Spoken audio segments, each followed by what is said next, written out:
There is a Philadelphia museum drawer that has been sitting in the same archive room for over a century. Inside it, sealed under institutional glass, is a broken piece of clay roughly the size of your hand, 3 columns of cuneiform on each side, 60 to 90 lines surviving from what scholars estimate was once a 260-line text. The beginning is gone, several sections in the middle are gone, and at the bottom of the final surviving column, just before the clay breaks away into nothing, there is a sign. For most of its existence, the tablet was treated as exactly what it appeared to be, a fragment of ancient Sumerian flood literature. One of the oldest known accounts of a great deluge, a divine warning, a human survivor, excavated from the ruins of Nippur in 1893, first translated in 1912, catalogued as Object B10673 at the Penn Museum. A remarkable piece of ancient history, handled carefully, stored properly, explained. But there was one line the early translation never explained, and according to a small number of researchers, the sign at the bottom of column 6 is not a word for flood. It is not a word for survival. According to one disputed reading of the damaged clay, the last legible thing pressed into that tablet before it broke was not the end of a story. It was a direction, and it named a place. The question is not whether this means what it appears to mean. The question is why, after more than 100 years of study, no one published a follow-up. The tablet is called the Eridu Genesis. It is one of the oldest surviving religious texts in human history. The Sumerians, the civilization that first appeared in southern Mesopotamia around 5,400 BCE, who built the first cities, developed the first writing system, and recorded the first known legal codes, left behind thousands of clay tablets inscribed in cuneiform. Most describe trade, administration, temple rituals, and royal records. Some describe the heavens. A smaller number describe something older, the events before memory, before kingship, before the flood that reset everything. The Eridu Genesis is one of those. Scholars who translated it in the early 20th century recognized the basic outline immediately. The gods created humans to work the land. Cities were founded. Kingship descended from heaven. But then, the divine council decided to destroy what they had made. A flood was coming. Most gods agreed to it. One did not. His name was Enki. In Sumerian mythology, Enki was the god of fresh water, wisdom, and creation. His cult center was Eridu, the city the Sumerians believed was the oldest place on earth. His temple there was called the Abzu, which translates roughly as the house of the deep waters. According to the mythology, Enki lived not in the sky like the other gods, but beneath the ground, in a subterranean freshwater realm called the Abzu, a place described in one ancient text as the place the inside of which no other god knows. When the divine council voted to drown humanity, Enki refused to stay silent, but he had sworn an oath. He had promised, along with the other gods, not to warn any human directly. So he found a different method. He spoke to a wall. This detail survives in the Eridu Genesis. The surviving text places Enki beside a reed wall addressing it, knowing that the man Ziusudra, a king, a priest, a person described as humble and obedient, was standing on the other side. Enki spoke to the architecture. The information passed through the clay. Ziusudra heard. He built a boat. He survived. To mainstream scholars, this is a literary device, a poetic solution to a divine dilemma. Enki appears to honor his oath while giving humanity a chance. It is clever storytelling from a culture that understood covenant and law in profound ways. That explanation has stood for over a century, and in most respects it holds. But the Eridu Genesis does not end there. Or rather, it does not end where the standard translation suggests it ends. Here is the problem. The surviving portion of the tablet covers roughly the final third of the original text. The beginning is lost. Multiple middle sections are lost. Scholars who needed to fill those gaps turned to a different tablet, the Atrahasis epic, held in the British Museum, a longer and better preserved Old Babylonian text that tells essentially the same flood story with more detail. When the Eridu Genesis has holes, scholars patch them with Atrahasis. The result is a coherent narrative, a complete picture. Except the final column of the Eridu Genesis does not match Atrahasis, the Atrahasis epic ends with the flood's conclusion, divine reconciliation, and the gods placing new limits on human lifespan to prevent overcrowding. It closes the story. The final column of the Eridu Genesis, by contrast, uses a verb construction that does not appear anywhere else in the flood literature. It was flagged in a marginal note by a translator working in the early 20th century. That note was never followed up in mainstream academic literature. A University of Chicago Sumerologist, speaking in 2025 about the challenges of early cuneiform, summarized the problem this way: because of the ambiguities of the cuneiform script, the devil is really in the details. That statement was about a different tablet, but it applies here with uncomfortable precision. A digital restoration specialist working with archival imaging began re-examining the Penn Museum's damaged cuneiform holdings using multispectral imaging, a technique that uses different wavelengths of light to reveal surface features invisible to the naked eye. The technology has been applied across the field to other tablets with significant results, recovering erased or damaged text from artifacts previously considered unreadable. When applied to the final column of Object B10673, the scan revealed something the original translators could not have seen. The final 3 lines had been partially repressed. In antiquity, deliberately, the original impression beneath the correction was faint but distinct, and the sign that had been altered, according to this reading, which mainstream scholars have not endorsed, was not a completion marker. The original sign, pressed first into the clay, was a compound, the cuneiform for descend, combined with what appears to be a geographic determinative, a directional indicator, the kind of sign used in administrative tablets from the same period to point toward a specific location. What the correction changed, if this reading is accurate, was the nature of the final statement. The revised version said it ended. The original version said something closer to go below, and it may have named a place. This reading is disputed. No mainstream journal has published it as a confirmed finding, but the physical evidence of deliberate repressing is not in dispute. Someone in antiquity changed the final line. The question the mainstream explanation does not fully address is what was there before.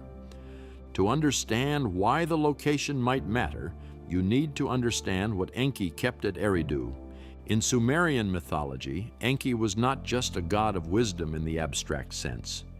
He was the guardian of something specific. The Sumerians called them the Mes. Scholars translate this word in different ways: divine powers, cultural norms, the essences of civilization. But in the myth cycle, the Mes are not abstractions. They are physical objects, tablets most likely, inscribed with the foundations of everything that makes a civilization function. The ME list that survives in cuneiform includes kingship, the scribal arts, the craft of the smith, musical instruments, descent to the underworld, ascent from the underworld, and knowledge of astronomical cycles. Enki stored the Mes at the Abzu in Eridu. He held them, he guarded them, and in one of the most detailed surviving myths of his reign, the cycle of Inanna and Enki, the goddess of love and war, traveled to Eridu in her boat of heaven, got Enki drunk, and convinced him to surrender the Mes. He complied. She left with them. When Enki came to his senses, he sent his servants after her to retrieve them. He failed. The Mes were taken to Uruk, Inanna's city, and Eridu's cultural supremacy ended. But that story is set before the flood.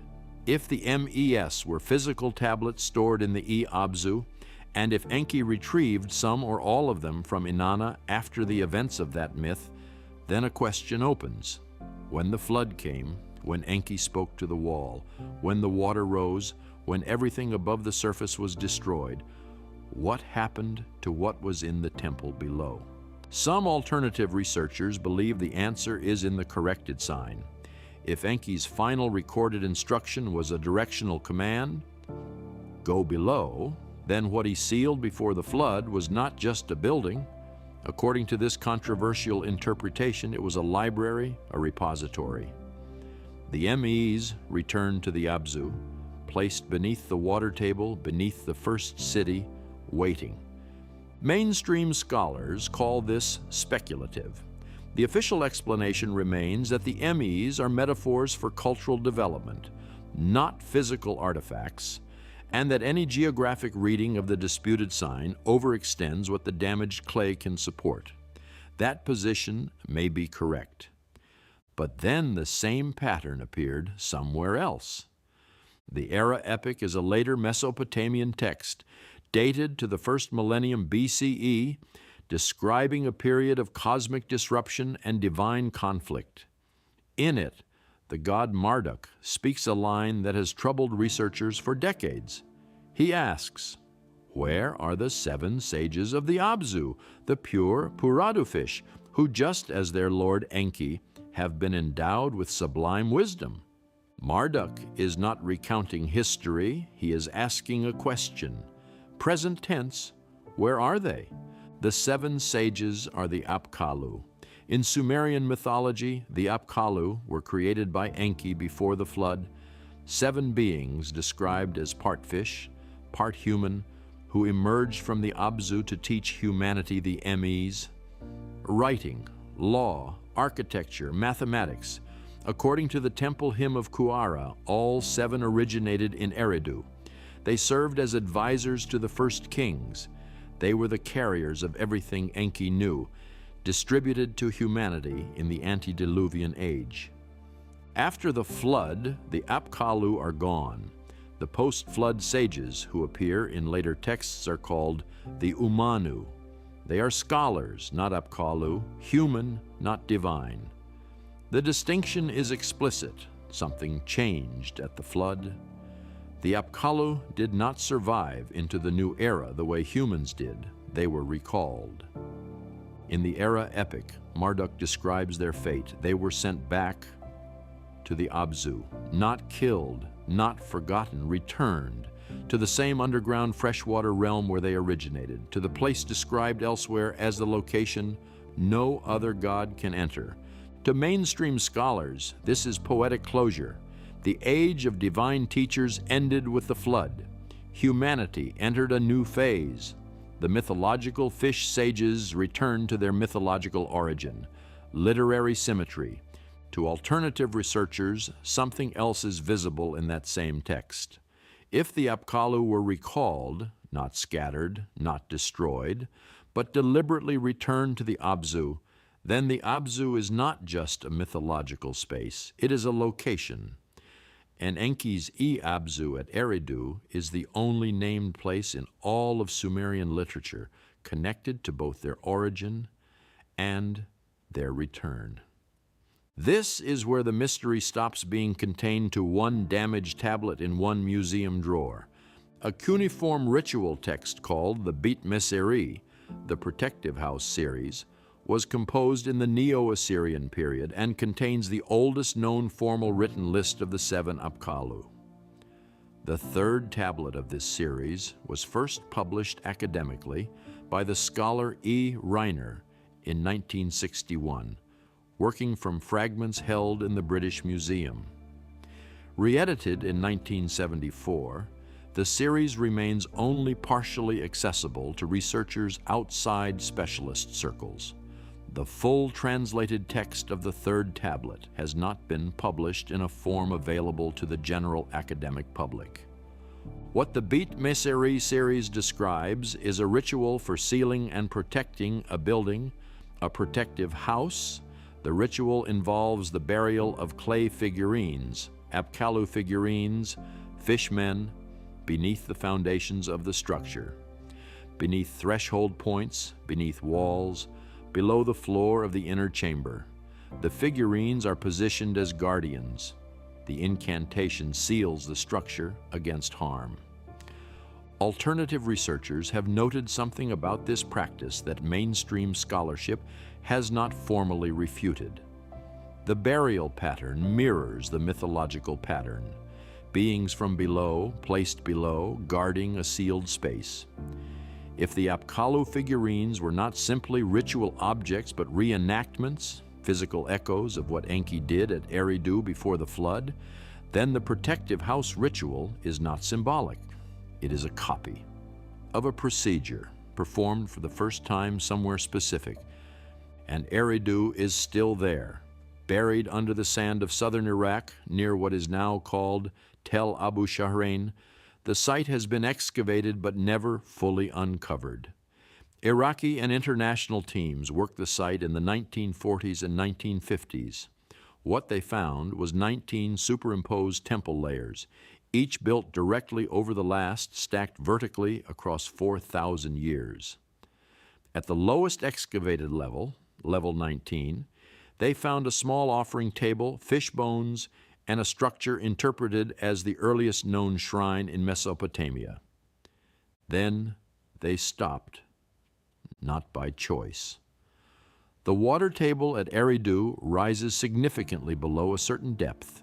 The lowest accessible level sits above what was once, at the time of the earliest settlement, a freshwater marsh. Below the deepest layer that archaeology has reached, the excavation becomes saturated. The digging stops. Mainstream archaeologists note this as a standard physical constraint. No one has suggested it is anomalous. Water tables limit many excavations. But the Sumerian texts describe Enki's Abzu as a place below the earth, filled with fresh water, invisible to other gods. His temple at Eridu was built at the edge of a swamp. The Abzu, the House of Deep Waters, sat literally above the water table that now prevents full excavation of the site. 19 temples, all in the same place, built by different generations of Sumerians who knew exactly where they were standing. They built upward, not outward, every layer covering the one before it. The spot never moved. The name never changed. Below the deepest layer they left, water, just like the texts always described. Return now to the tablet. Return to the wall. Enki swore an oath. In Sumerian legal tradition, oaths carried weight that was not merely social. The gods in these texts are bound by their word in ways that constrain even the most powerful among them. Enki could not tell Ziusudra what was coming, so he spoke to the architecture. He told the wall everything the wall would pass through: the flood, the boat, the 7 days, the survival. The section of the Eridu Genesis that follows Enki's speech to the wall is missing. The tablet breaks before that moment. What came after the wall speech, what Enki said next, what he did next, where he went, is precisely the section of the oldest surviving Sumerian flood account that no longer exists. The standard reconstruction, drawn from Atrahasis, fills this gap with divine reconciliation and post-flood governance. Enki and Enlil debate. Humans are allowed to continue. New limits are placed on lifespan. The story settles into its ending. But Atrahasis does not explain the corrected sign. It does not explain why the final column of the Eridu Genesis diverges from the parallel narrative At exactly that point, it does not explain what the original impression said before someone repressed the clay to change it. If the missing lines described not only a flood warning, but a sealing, a specific instruction about what Enki placed below the Abzu before the water rose, then the most important information in the oldest surviving flood text is also the most precisely absent, not degraded by time, not worn by handling, corrected by hand. Before the tablet was ever stored, no one had to destroy the tablet. They only had to change one sign, and that sign is still there. Beneath the correction, pressed into the clay 4,000 years ago, visible now only under the right wavelength of light. The scan exists. It has not been published. Modern cuneiform research has expanded significantly. AI-assisted translation tools and multispectral imaging programs are now being applied to tablets previously too damaged for reliable reading. In 2025, both the University of Chicago and the British Museum expanded their cuneiform digitization efforts. Fragments that spent a century in storage are being re-examined. Several tablets in the Atrahasis and Eridu Genesis family have not yet been processed through current imaging technology. The overwritten sign in column 6 of object B10673 may yet be resolved. Either it will confirm the standard reading, a generic ending marker, nothing more, or it will show what was pressed into the clay first. Those are the only two outcomes. One closes the question. The other reopens everything. Think about what the ME list includes. Not the vague entries, kingship, law, music. Think about the specific ones. Descent to the underworld. Ascent from the underworld. Knowledge of astronomical cycles. If the MES were physical tablets encoding that knowledge, stored at Eridu, retrieved from Inanna, sealed beneath the Abzu before the flood came, then the space below that temple is not a crypt. According to the alternative reading, it is a library with contents, with a specific function. And if the era epic statement about Marduk waiting for the Apkallu to return from the Abzu is not literary symmetry, but a conditional, if the return depends on something reaching a particular state, then that library is not a burial. It is a deposit. Mainstream scholars call this reading unsupported. The era epic's references to Apkallu return are understood as mythological closure, not prophecy. In mainstream archaeology, no physical evidence has been found beneath the accessible levels of Eridu. No chamber, no tablets, no sealed space. The water table is a constraint, not a clue. The official reading may still be correct. The translation may be wrong. The corrected sign may be exactly what the revision claims it is, the end of a story. But consider the full shape of what the evidence contains, taken together. A damaged tablet whose final column diverges from every parallel text, a sign that was deliberately altered in antiquity in the precise location where Enki's instructions would have been recorded. A mythological library of physical objects stored in a temple at the oldest city on earth. 7 divine teachers recalled to the same underground space. A 3,000-year-old ritual that reenacts their burial beneath protective structures. An excavation site that stops at the water table above what was once a freshwater marsh in a city whose name means the first place where heaven touched the ground. The question is not whether any single piece of this proves anything. The question is why the same pattern, Enki, the Abzu, the sealed space, the return, appears across independent texts, across independent rituals, across independent cultures, across 1,500 years of Mesopotamian history, always pointing to the same place, always falling silent at the same moment. If the Sumerians invented it all from nothing, they invented something with an unusual degree of geographic and procedural specificity. And if they did not invent it, If these texts are distorted records of something that was witnessed or told or preserved in ways we have not yet fully accepted, then the last thing Enki said before the flood was not mythology. It was an address. The tablet still sits in its drawer in Philadelphia, cracked, partial, the final sign still pressed into the clay beneath the correction, waiting under the kind of light that did not exist when the first translator opened the archive. Outside, in the sand of southern Iraq, 19 generations of Sumerians built their temples in the same spot, one on top of the other, over and over, for reasons they never wrote down. Below the lowest one, the water table holds, the same water that was always there, the same depth the texts always named. The scanner light is off, the sign is still there. The tablet does not explain itself, it simply waits.